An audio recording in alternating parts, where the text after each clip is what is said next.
Salut, bienvenue à ce nouveau tutoriel dédié à la sécurité informatique. N'allez surtout pas croire que je suis un expert en sécurité informatique, loin de là.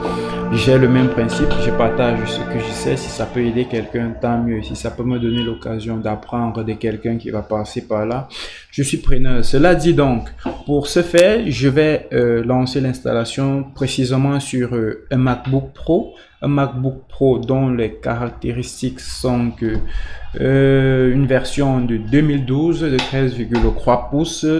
Je vais dire une édition de 2012, 13,3 pouces, une version 10.13.6, macOS High Sierra, une mémoire RAM de 8 Go et un processeur de 2.9 pour un Core i7 avec des DDR3. Un disque dur de 750 Go. Voilà, ma machine, je l'ai eu au prix de 430 000.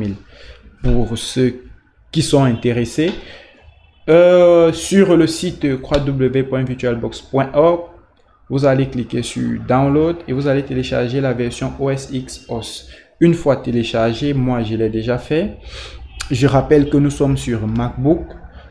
Une fois téléchargé, vous allez vous rendre dans le dossier de téléchargement et vous allez exécuter votre VirtualBox. Vous allez double-cliquer sur l'icône comme l'indique le pop-up pour installer. Moi, je l'ai déjà fait, donc je ne le ferai plus. Vous allez venir sur kali.org. Vous allez télécharger la version kali.org. Vous allez cliquer sur Download. Download Kali Linux. Et vous allez télécharger une version Kali de 64 bits de votre choix. Une fois cela fait, voici mon Kali Linux. Je vais venir dans Launchpad et je vais lancer mon VirtualBox.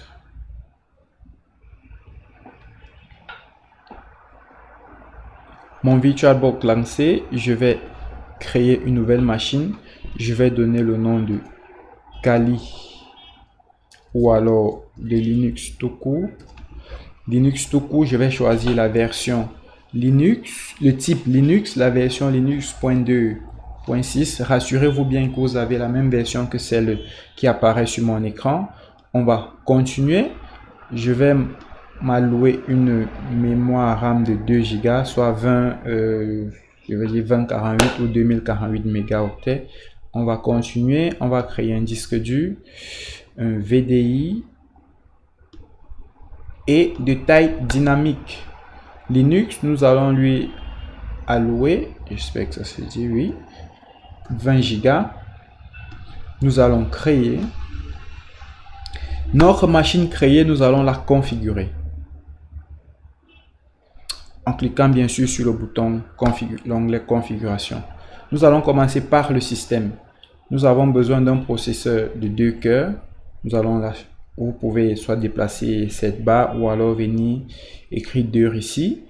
Le stockage, nous allons lancer dans notre DVD d'installation. Je vais venir choisir le fichier.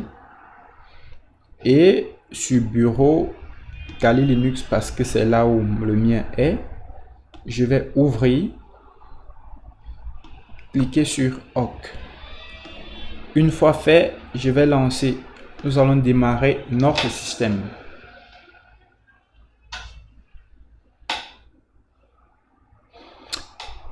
Notre système sur le point de démarrer, nous allons choisir l'installation graphique.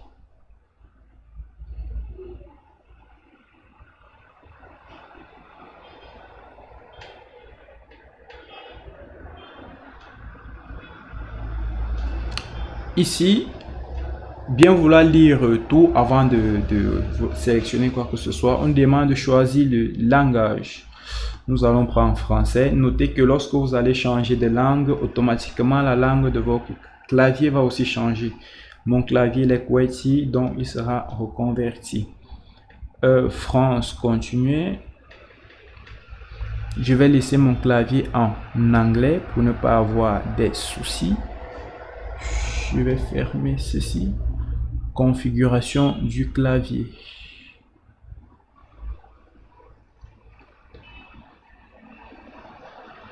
Mais où est l'anglais là?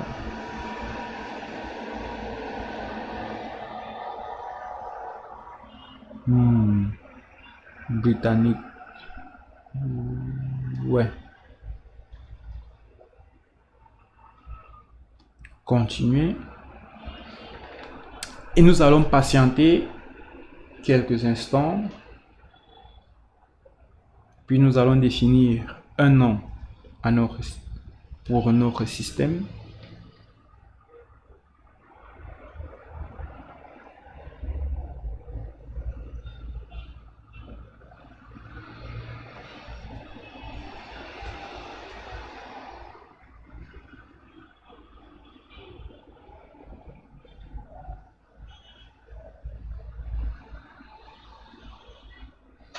Nous allons appeler notre machine Linux. Continuer le domaine Linux.local. Continuer. Nous allons définir un mot de passe. Je veux bien vérifier que mon clavier est OK.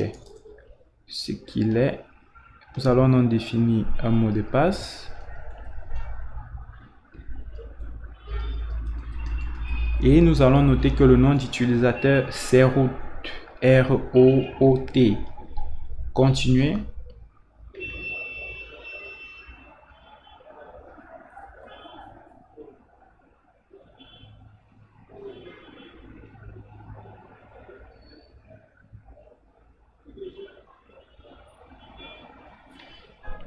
Continuer. Continuer. Tout dans une seule partition. Oui. Oui. Nous allons cocher oui. Continuer.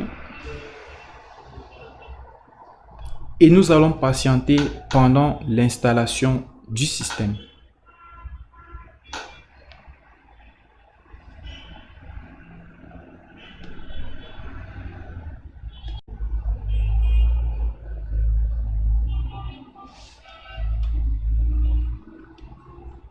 Notre installation terminée. Nous allons qu'un miroir réseau n'a été détecté. Faut-il continuer sur le réseau? Oui. Configurer l'outil de gestion des paquets. Nous allons patienter.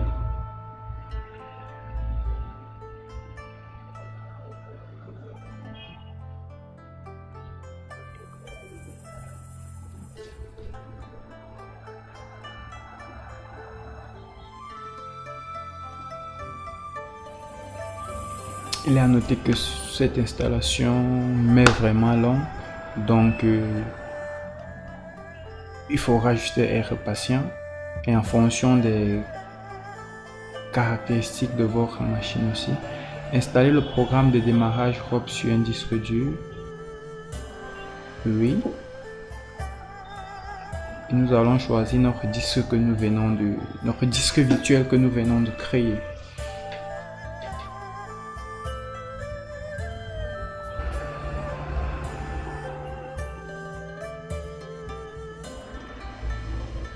Installation terminée. L'installation est terminée. Vous êtes sur le point de démarrer le nouveau système. Veuillez vérifier que le support d'installation est bien retiré afin que le nouveau système puisse démarrer. Éviter de relancer la procédure d'installation. Donc, nous allons continuer et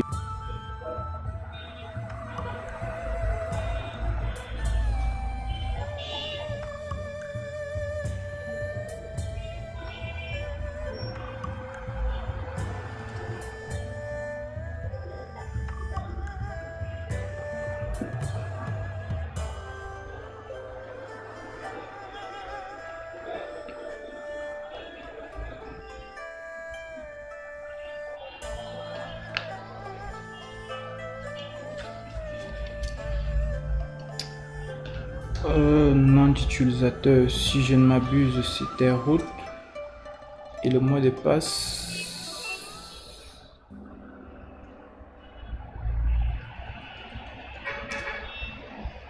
Ah oui, c'était ça. Donc, généralement, lorsque vous ne définissez pas le nom d'utilisateur, par défaut, c'est root. Et le mot de passe, c'est le mot de passe que vous avez fourni lors de l'installation de votre Kali Linux.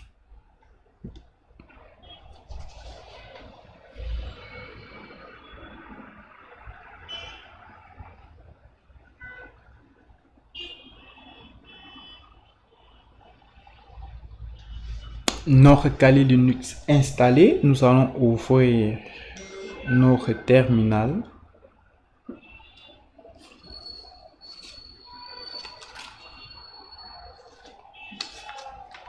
Et nous allons juste faire une mise à jour de notre Kali Linux app.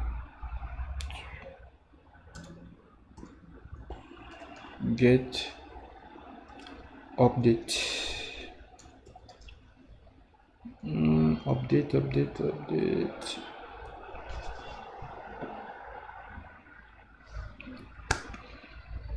Voilà nos mises à jour faites. Nous allons fermer le terminal avec la commande exit. C'était tout pour ce tutoriel. Merci bien d'avoir suivi ce tutoriel. Si vous avez des questions, vous pouvez laisser un commentaire ou les liens de notre groupe Telegram, de la page Facebook seront dans la description. Pour ceux qui s'y connaissent mieux, vous pouvez aussi nous joindre pour nous aider à donner un coup de main pour pouvoir partager ce que nous apprenons. Merci et à très bientôt pour un nouveau tuto.